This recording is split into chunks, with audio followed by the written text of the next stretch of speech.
Alors, il faut faire la distinction entre propagande et censure, hein, bien sûr.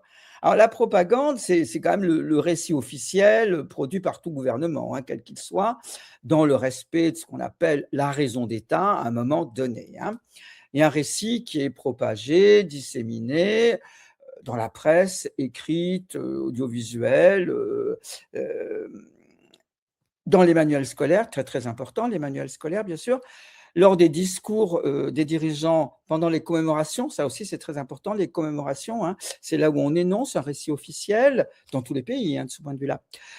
Sans oublier bien sûr, là où c'est plus difficile à contrôler, dans le domaine de la culture.